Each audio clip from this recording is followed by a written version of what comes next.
Allez, ça c'est la suite de la vidéo sur la foi. La foi qui déplace la montagne ou les montagnes. Comment la voir? Qu'est-ce qu'il faut faire? On voit cela dans quelques instants. Dieu, il existe. Il est là. Il est là. Il est capable. Si tu crois que Dieu est capable de te délivrer, lève la main et témoigne qu'il est capable. Il est infiniment. Hello, bonjour à tous, bienvenue sur ma chaîne YouTube. Moi c'est Ariel Victoire, servante de Jésus-Christ par ordre de Dieu, mon Père, et de Jésus-Christ, mon espérance. Je vous souhaite la bienvenue et j'espère que vous allez être bénis par ce message encore aujourd'hui. Donc aujourd'hui, avant de commencer, on va passer à la prière comme d'habitude. Comme vous le savez, sur cette chaîne, on parle des messages de la foi, la vie chrétienne et des révélations que Dieu m'accorde la grâce d'avoir. Et ensemble, on se bénit par vos commentaires. Je suis également bénie par vos observations, vos remarques. Gloire à Dieu. Donc on commence par la prière. Éternel, notre Dieu, notre Roi, merci pour ce nouvel épisode éternel. Ce message, Papa, c'est pour ta gloire. Papa, touche le cœur, Papa, de tes enfants qui regardent cette émission, mon Dieu, et manifeste-toi, qu'ils reçoivent quelque chose de particulier, qui vienne de toi. Accorde la grâce d'avoir une révélation qui va transformer leur vie aujourd'hui. Fais tomber les voiles au nom de Jésus-Christ et que les regards se tournent vers toi, éternel, et pas vers moi. Au nom de Jésus-Christ, reçois la gloire, Père. Au nom de Jésus-Christ, Amen. Gloire à Dieu. Merci, merci. Donc là, on continue avec le message sur la foi. Parce que la dernière fois, on parlait de la foi qui déplace la montagne ou les montagnes dans vos vies. Et la dernière fois, on a parlé de, premièrement, la compagnie, votre entourage. Et deuxièmement, croire. Croire coûte que coûte, qu'importe ce que vous voyez. Et la troisième chose aujourd'hui, la troisième chose que nous allons voir, c'est la méditation de la parole de Dieu. Il faudrait méditer la parole de Dieu. On dit, la foi vient de ce qu'on entend et ce qu'on entend vient de la parole de Dieu. Il serait vraiment très difficile, parce que je ne veux pas dire vraiment pratiquement impossible, d'avoir vraiment une foi solide si vous ne méditez pas la parole, si vous ne lisez pas constamment la parole. Ce serait tellement difficile pour vous. C'est pour cela qu'il est important pour vous de méditer chaque jour la parole de Dieu, chaque jour. Autant que se faire se peut, matin et soir. Mettez-vous une discipline. Même si c'est un verset que vous lisez le matin, un verset à midi, un verset le soir, c'est ça notre repas spirituel, parce que l'esprit se nourrit. Comme votre corps se nourrit, il faudrait également nourrir votre esprit. Donc, quand vous ne lisez pas, vous êtes en train de sévrer votre esprit. Et c'est difficile que l'esprit maintenant puisse venir vous soutenir quand il y aura des doutes, quand il y aura le diable qui va vouloir vous mettre l'incrédulité dans le cœur. Donc, il faut méditer la parole de Dieu. Première des choses, la méditation sur la parole de Dieu. Parce que votre foi va être tellement bâtie dessus. Et vous pouvez chercher les versets. Vous voyez peut-être le sujet qui vous tient à cœur et vous cherchez un verset ou deux versets ou trois versets qui vont autour, qui vont dans le sens de votre sujet, et vous méditez dessus et vous le confessez. Méditer, c'est pas seulement lire, mais méditer, c'est que après avoir lu, vous pensez, mais quand il a dit ça, quand Jésus-Christ a dit que, ok, celui qui dira cette montagne, toi, et qui croit que ce qu'il dit arrive, ça veut donc dire quoi? Ça veut dire que bon, moi, comme je dis, ça veut dire que je dois croire, ok, comme j'ai cru là, comme j'ai dit, ça veut dire que ça se passe. Donc en fait, méditer, c'est de penser, ok, le verset là que j'ai lu ou bien le passage que j'ai lu, comment est-ce que ça s'accommode à ma situation? Comment est-ce que ça s'adapte à ce siècle présent? Ça s'adapte à la situation que je suis en train, ou bien que j'ai déjà présentée à Dieu. La méditation de la parole est très importante, parce que c'est ça qui va détruire les œuvres du diable. C'est ça, c'est une arme puissante. La parole de Dieu, c'est ça l'épée. C'est l'épée vraiment pour pouvoir combattre. Vous devez combattre avec la parole de Dieu. C'est comme ça que Jésus-Christ a combattu, avec la parole en méditant. Et on dit que ce livre de la loi ne s'éloigne pas de ta bouche. Médite-le jour et nuit. Et c'est alors que tu réussiras dans tes voies, c'est alors que tu auras du succès. En méditant la parole, c'est comme ça que tu auras du succès. C'est un mystère. Parfois, on veut trop comprendre. N'essayez pas de comprendre pourquoi. C'est comme ça que Dieu a dit. Il a dit que quand tu vas méditer, tu auras le succès, tu auras la réussite dans tout ce que tu fais. Et c'est comme ça là. Fais ta part et tu verras que Dieu, lui, va faire sa part. Médite la parole. C'est comme ça que tu vas voir, tu auras des idées, tu auras des choses qui te viennent à l'idée. Tu vas être encore même meilleur dans ton travail, meilleur dans tes activités, meilleur dans tes affaires et ainsi de suite. Comme il dit également dans Somme 1.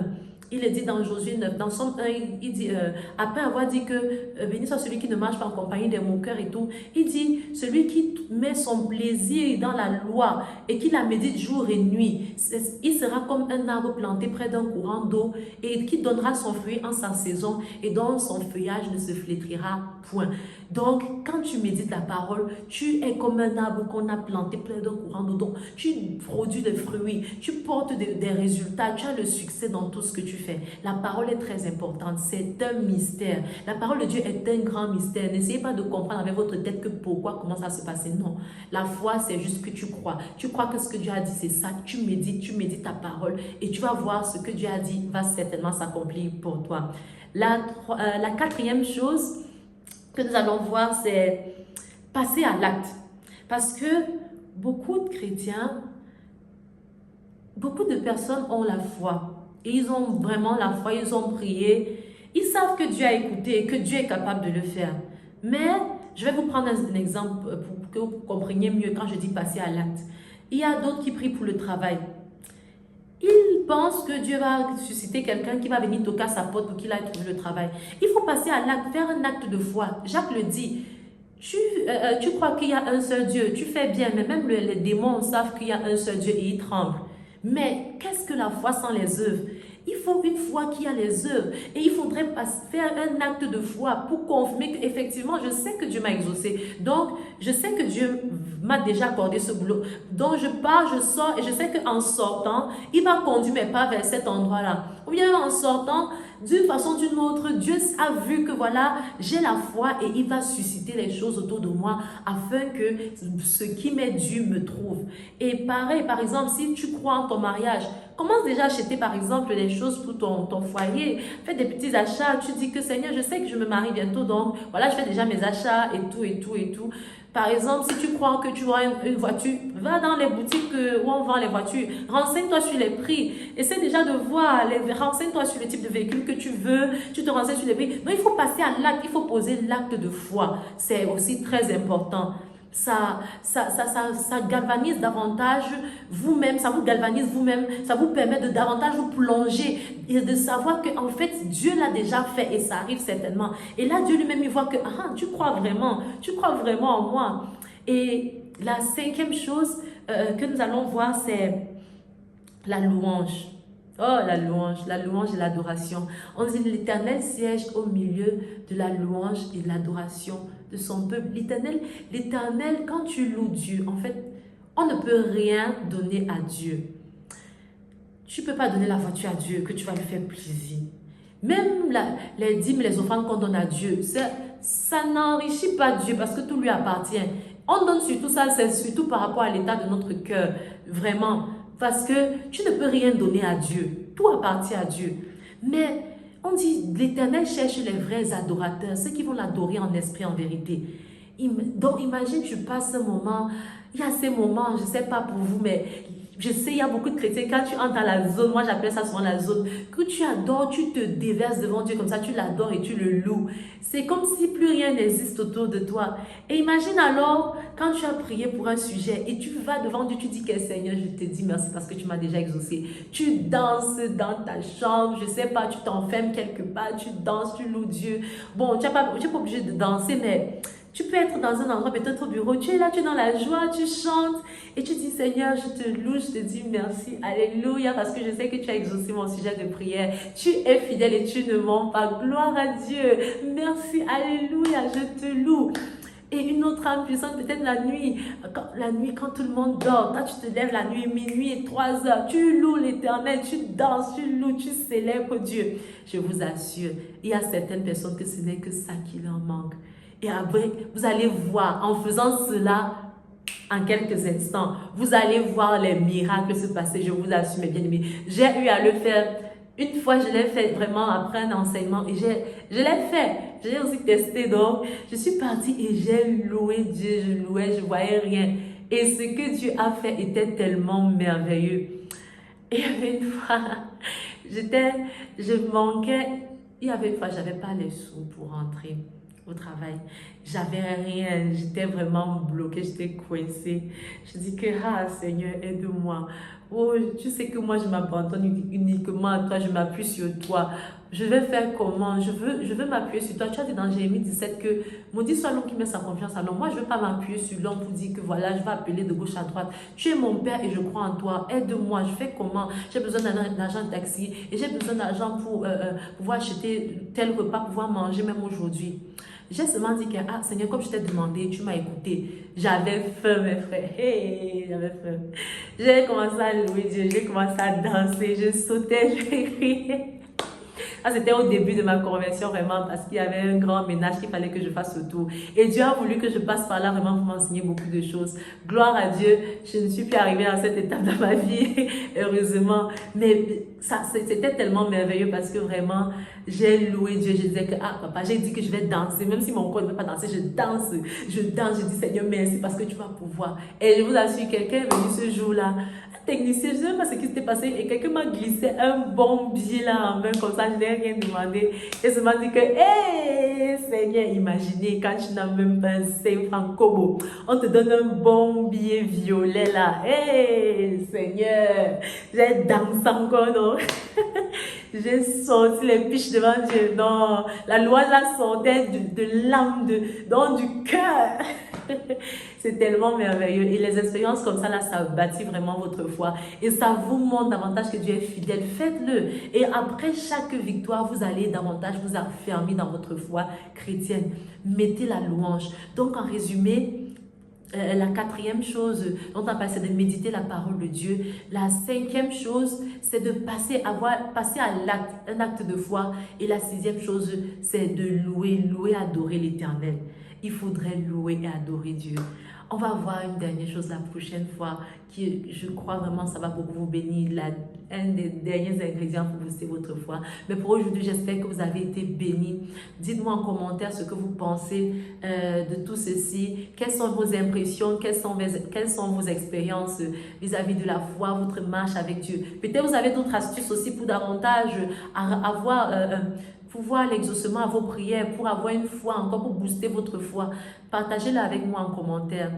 Et je voudrais vraiment interpeller encore une fois, s'il y a un frère ou une soeur qui n'a pas encore donné sa vie à Christ, s'il y a quelqu'un qui m'écoute et qui n'a pas encore, qui hésite, qui se dit peut-être encore que ouais, ces gens-là, est-ce que c'est vraiment vrai? C'est vrai, Dieu existe et il le fait, ce n'est pas un montage. Je vous assure, essayez. C'est vrai qu'on n'essaye pas Dieu, mais essayez, parce que celui qui essaye, vous allez caler seulement, parce que Dieu est trop bon, il est fidèle. Et je voudrais que vous fassiez cette prière avec moi. Dites juste, ça va pas vous prendre 2 minutes. Dites juste, Jésus-Christ, je reconnais que tu es mort à la croix pour mes péchés. Merci de m'avoir pardonné de tous mes péchés. Merci Jésus-Christ de m'avoir lavé. Je reconnais que tu es ressuscité d'entre les morts, que tu es monté au ciel et que tu sièges à la droite de Dieu le Père. Je t'accepte aujourd'hui comme mon Seigneur et Sauveur. Je fais de toi mon Seigneur et mon Maître. Merci Jésus-Christ. Merci d'avoir fait de moi un enfant de Dieu. Merci Jésus-Christ d'avoir fait de moi un enfant de Dieu. Amen. Au nom de Jésus-Christ. Amen. Gloire à Dieu. Il y a de la joie. Il y a de la joie, la célébration pour une seule âme qui est sauvée. Gloire à Dieu. Donc, je vous dis merci à tous et je vais pas oublier notre chant. Le chant de la journée. C'est le chant de l'épisode, pas de la journée. À toi mon âme, loue le Seigneur, que tout tout ce qui est dans ma vie loue son saint-nom. À toi mon âme, loue le Seigneur et n'oublie pas tous ses bienfaits. À toi mon âme, loue le Seigneur. Que tout ce qui est dans ma vie loue son saint-nom. À toi mon âme, loue le Seigneur et n'oublie pas tous ses bienfaits. Amen. Gloire à Dieu au nom de Jésus-Christ. Amen. J'espère que vous avez été bénis, mes bien-aimés frères et sœurs. Et on va se dire à la prochaine. Merci de souscrire et de liker la vidéo. Merci de vous abonner. Merci de liker, de partager autour de vous si vous avez été bénis afin que ça bénisse une autre personne. Merci pour votre soutien. Vraiment, que Dieu vous bénisse. Je bénis votre vie, je bénis votre semaine, je bénis vos activités au nom de Jésus-Christ. Si vous avez également des sujets pour lesquels vous aimeriez qu'on prie ensemble, vous pouvez laisser un message, un commentaire. On va prier et vous laissez votre sujet de prière et je vais prier avec vous. Et Dieu, je sais qu'il va agir parce que dites-vous qu'on sera en accord. Alléluia, gloire à Dieu. Amen. À la prochaine. Merci.